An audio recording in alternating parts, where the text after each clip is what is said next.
नमस्कार, मी सविताच किचनमध्ये तुम्हा सर्वांचं खूप खूप खूप मनापासून स्वागत। आज आपण गव्हाच्या पिठाच्या गोड पुऱ्या बनवणार आहोत। बनवायला पुऱ्या एकदम साध्या आणि सोप्या आहेत, चवीला पण एकदम मस्त लागतात। शिवाय प्रवासात जर का नेणार असाल तर एकदम बेस्ट असं हे ऑप्शन आहे। चला तर गव्हाच्या पिठाच्या गोड पुऱ्या कशा बनवायच्या ते पाहूया। तर इथे मी या वाटीने मोजून 3 वाट्या गव्हाचं पीठ घेतलेलं आहे। तर सुरुवातीला मी इथे 3 वाट्या गव्हाचं पीठ घेतलेलं आहे, पण गरज लागली तर आणखीन पीठ आपण घेणार आहोत। त्यानंतर याच वाटीने मोजून 1 वाटी गूळ किसून घेतलेला आहे। आता सगळ्यात आधी एक भांडे घेऊया आणि या भांड्यामध्ये हा किसलेला गूळ टाकूया।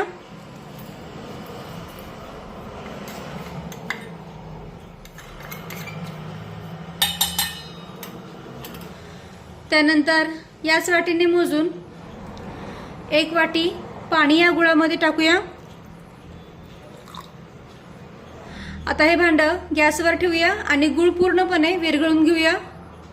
तर आपल्याला इथे गूळ फक्त विरघळून घ्यायचा आहे, गुळाचा पाक बनवायचा नाहीये। चमच्याने याला ढवळून घेऊया, म्हणजे मग गूळ पाण्यामध्ये लवकर विरघळला जाईल। तर पहा, पाण्याला इथे उकळी आलेली आहे आणि गूळ सुद्धा पूर्णपणे विरघळलेला आहे। तर आता गॅस बंद करूया आणि हे गुळाचं पाणी पूर्णपणे थंड करून घेऊया। आणि आता हे गुळाचं पाणी पूर्णपणे थंड झालेलं आहे। त्यानंतर इथे मी परात घेतलेली आहे, तर या परातीमध्ये आपण पीठ मळून घेऊया। आता या परातीमध्ये हे 3 वाट्या गव्हाचं पीठ टाकूया। त्यानंतर यामध्ये अर्धा चमचा वेलदोडे पूड टाकूया। त्यानंतर थोडीशी जायफळ किसून घालूया।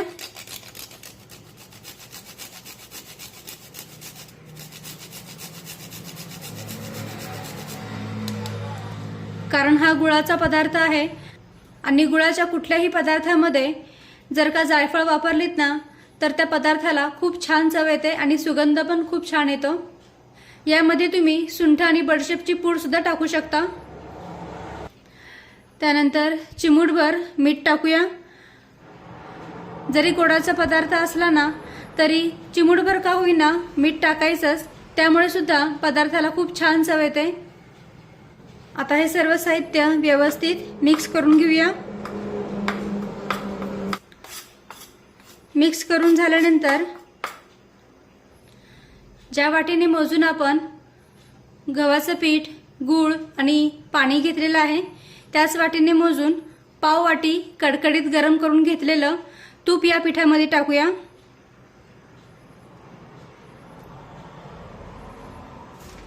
आता तूप गरम आहे, त्यामुळे सुरुवातीला मी चमच्याने पिठामध्ये हे तूप मिक्स करून घेते। तुपाच्या ऐवजी तुम्ही तेल वापरलं तरीही चालेल। आता हलकसं थंड झाल्यानंतर हाताने व्यवस्थित मिक्स करून घेते, तर पिठाच्या प्रत्येक कणाला तूप लागलं जाईल अशा पद्धतीने आपल्याला हे तूप पिठामध्ये अगदी व्यवस्थित मिक्स करून घ्यायचंय।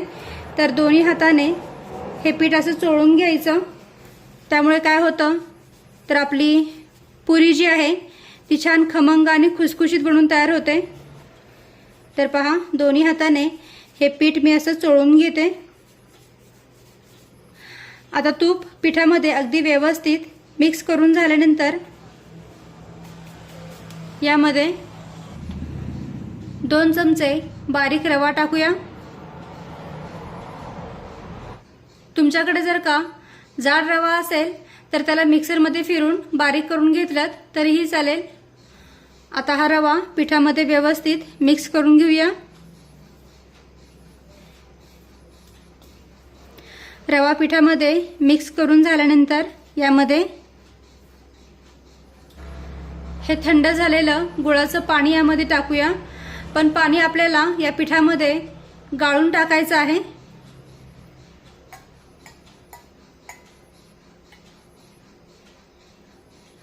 जेणेकरून गुळामध्ये काही कचरा असेल तर तो या गाळणीमध्ये गाळला जाईल। आता हे पीठ आपण मळून घेऊया। समजा पीठ सैलसर झालं तर यामध्ये आपण आणखीन गव्हाचं पीठ ॲड करणार आहोत। तर पहा, हे पीठ खूप सैलसर आहे, त्यामुळे यामध्ये आपण आणखीन गव्हाचं पीठ ॲड करूया। तर इथे मी आणखीन 1 वाटी गव्हाचं पीठ घेतलेलं आहे। आता गरजेनुसार यामध्ये आपण हे पीठ ॲड करत जाऊया। पीठ आपल्याला मऊसूदच मळून घ्यायचं आहे।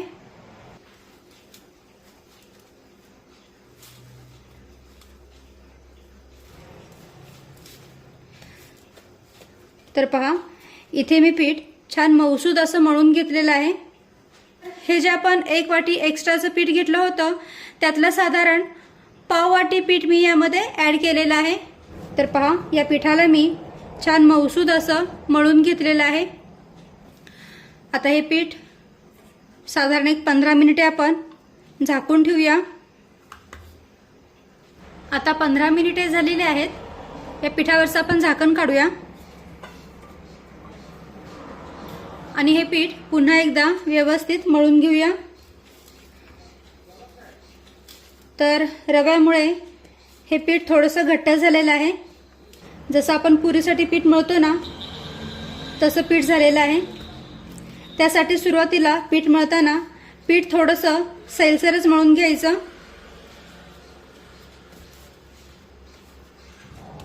आता पीठ मळून झाल्यानंतर या पिठाचा आपण गोळा काढून घेऊया। जेवढा चपाती बनवण्यासाठी पिठाचा गोळा काढून घेतो ना त्यापेक्षा थोडासा मोठाच गोळा काढून घ्यायचा।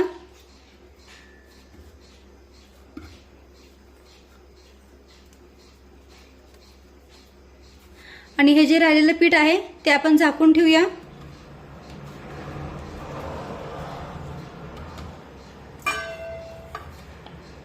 म्हणजे मग ते हवेने कडक होणार नाही।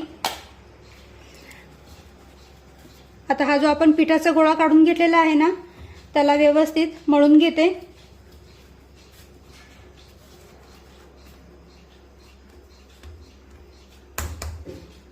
अशा पद्धतीने या पिठाच्या गोळ्याला छान गोल आकार देऊन घ्यायचा आहे।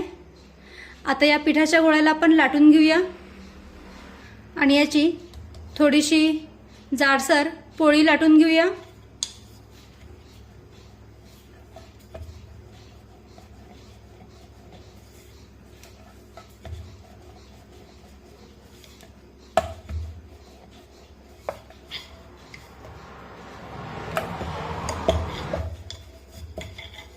तर पहा, इथे मी छानपैकी पोळी लाटून घेतलेली आहे।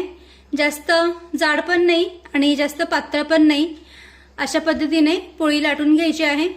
आता काय करूया, एक वाटी घेऊया आणि या वाटीने पुऱ्या पाडून घेऊया।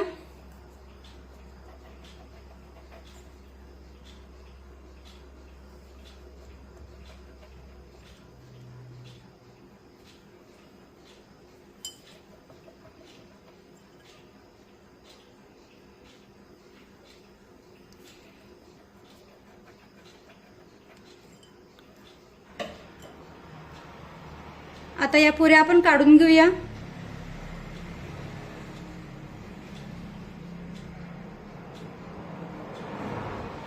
तर पहा, एवढी जाड मी पुरी लाटून घेतलेली आहे।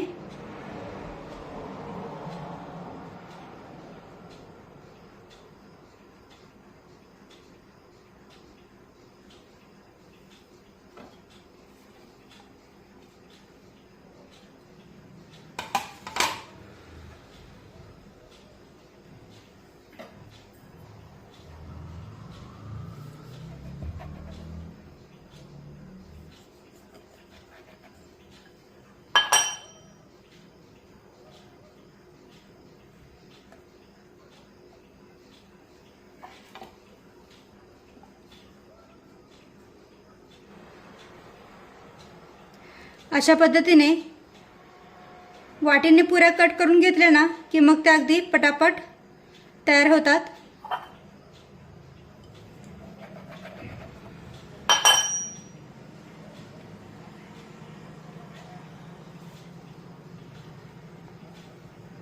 तर पहा इथे मी 4 पुऱ्या तयार करून घेतलेल्या आहेत. आता अशाच पद्धतीने राहिलेल्या सर्व पिठाच्या पुऱ्या तयार करून घेऊया. तर पहा इथे मी काही पुऱ्या तयार करून घेतलेल्या आहेत आणि या पुऱ्या मी थोड्याशा जाडसरच लाटून घेतलेल्या आहेत, कारण मला पुरी थोडीशी नरम किंवा थोडीशी मऊसूदच हवी आहे. पण जर का तुम्हाला पुरी कुरकुरीत हवी असेल ना, तर मात्र जेवढी पातळ पुरीला लाटता येईल तेवढी पातळ पुरी लाटून घ्यायची. चला तर आता या पुऱ्या आपण तेलामध्ये तळून घेऊया. तर इकडे मी गॅसवर कढईमध्ये तेल गरम करायला ठेवलेलं आहे. खूप कडकडीत असं तेल गरम करायचं नाही. आता मध्यम आचेवर तेल गरम झालं की आपण एक पुरी तेलामध्ये सोडून तेल व्यवस्थित गरम झालेलं आहे की नाही याचा अंदाज घेऊया.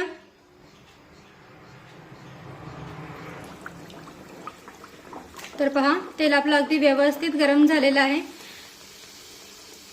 आता पुरी तेलामध्ये सोडल्यानंतर ना झाऱ्याने तेल पुरीवर असं सोडत राहायचं, म्हणजे मग पुरी छान टम्म फुगली जाते. तर पहा पुरी आपली छान टम्म फुगली आहे आणि मध्यम आचेवरच पुरीला तळून घ्यायचं, कारण यामध्ये आपण गुळाचा वापर केलेला आहे.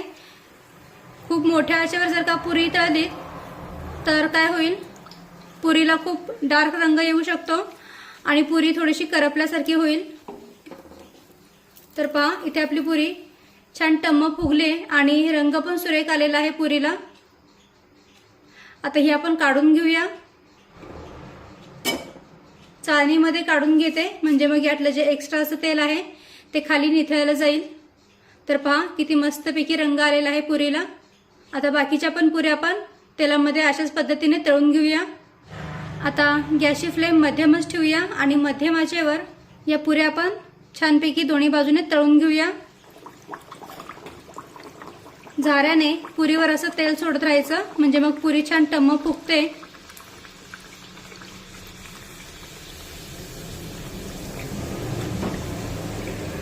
तर पहा ही सुद्धा पुरी आपली छान टम्म फुगली आहे. आता पलटून घेऊया आणि दुसऱ्या बाजूने सुद्धा व्यवस्थित तळून घेऊया. असं झाऱ्याने पुरीवर तेल सोडत राहिलं ना तर पुरीला रंग पण छान येतो. तुम्ही पाहू शकता अगदी व्यवस्थित ती आतपर्यंत तळली जाते.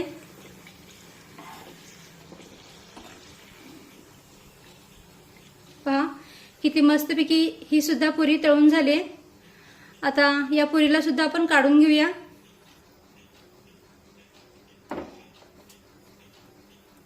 चला तर आता अशाच पद्धतीने राहिलेल्या सर्व पुऱ्या तळून घेते.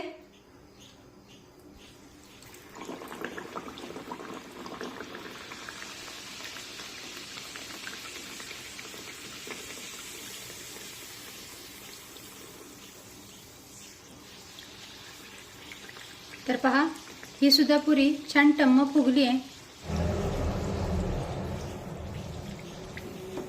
काढून घेऊया. पहा किती मस्त रंग आलेला आहे पुरीला.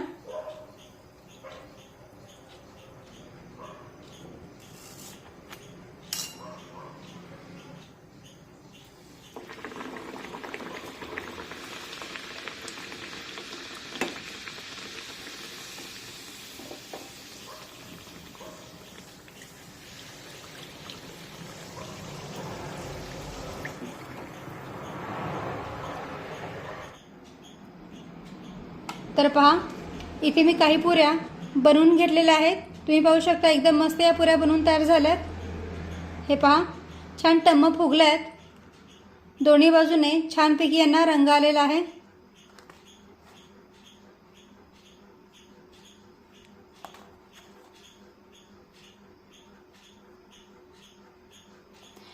बनवायला या पुऱ्या एकदम साध्या आणि सोप्या आहेत.